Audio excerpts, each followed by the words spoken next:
Hey everyone, and welcome back to another deep dive on The Explainer. Today, we are completely dismantling everything you thought you knew about money. Seriously, if you've ever felt like your bank account is, just a leaky bucket, well, you're definitely not alone. Our ultimate goal for today's Explainer is mastering your personal wealth, and we're going to do that by fundamentally shifting how we view the very concept of money itself. It's going to be a game changer for sure. Okay, let's dive into this. Take Mike Tyson, right? Legendary professional boxer, heavyweight champion of the world. During the course of his incredible career, he accumulated over $300 million. Let that sink in. $300 million.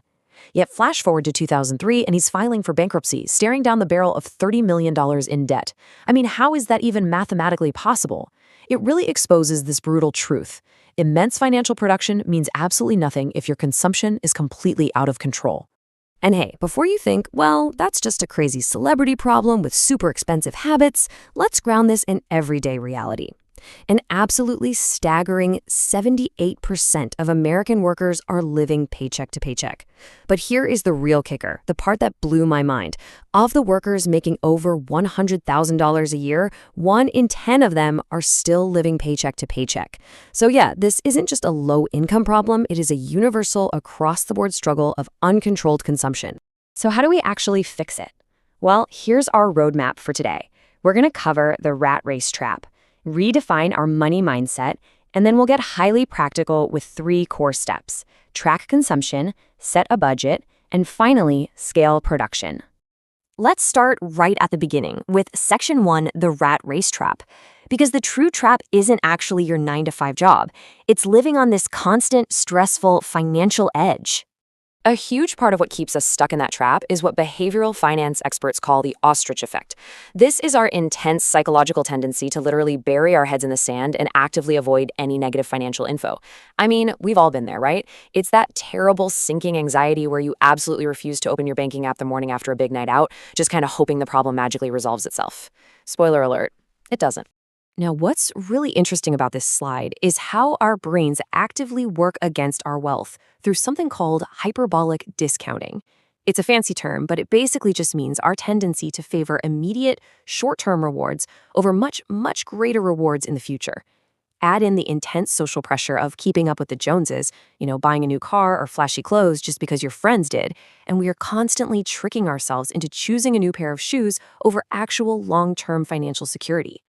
Okay, moving right along to Section 2, redefining your money mindset. This is absolutely crucial. We so often hear that tired old phrase that money is the root of all evil, but let's reframe that completely. Money, at its very core, is simply an expression of value. That's it. When you buy something, you're exchanging value. When you work, you're providing value.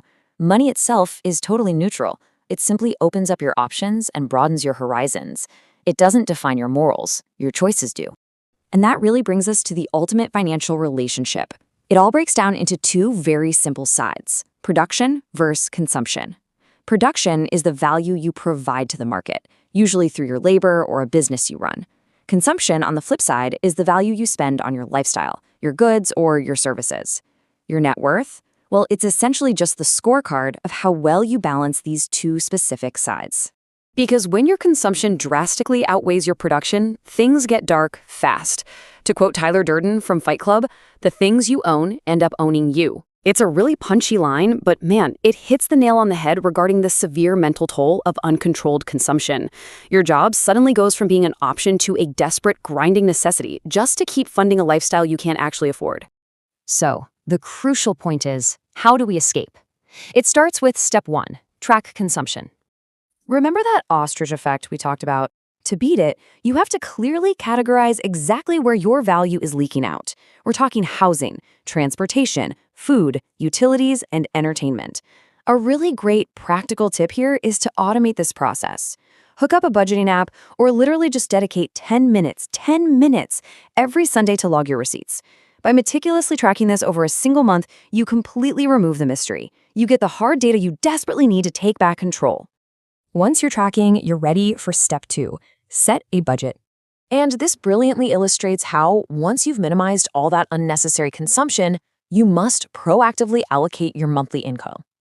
A great method is the 50-30-20 rule. This means you are purposefully dividing your money, 50% goes to essential living expenses, 30% for savings, and 20% right towards your emergency fund. You are deciding exactly where the money goes before you even have a single chance to spend it. Actually, speaking of that emergency fund, I need to pause here because this is an absolute necessity. Before you even attempt to invest a dime in the stock market or start a fancy business, you must build a cash safety net holding 3 to 6 months worth of living expenses. This is literally your financial armor. It protects you against unexpected turmoil, like a medical emergency or sudden job loss, keeping you from sliding right back into that crippling debt we talked about earlier. All right, let's shift the energy up a bit for step 3, scale your production. Because look, you can only cut your expenses so much, right? But your potential to produce value, that is practically limitless. Let's move to and see how this builds into the exact entrepreneurial framework for exponentially scaling your production way beyond a standard salary. First, you fix consumption. We just did that. Second, you find a problem in the market. Third, you create a solution for that problem. And fourth, you sell that solution to the market at scale. So what does this actually look like in the real world? Well, here are some tangible vehicles for scaled production. So you create a personal finance YouTube channel. That allows you to teach millions of people all at once. Developing an app or a piece of software solves a problem globally. Or building a massive fitness community, kind of like what Ben Francis did with Gymshark. That scales physical products to a massive audience. Producing massive relative value at scale equals massive financial return. You're no longer just trading 1 hour of your time for 1 hour's paycheck. Which brings us to our final defining thought for this explainer. I really want you to ask yourself honestly today, are you working merely to fund a lifestyle, or are you building a life you actually own? Review your own production-consumption balance today. Take back control and start producing real value. Thank you so much for diving into this with me, and I'll catch you guys on the next one.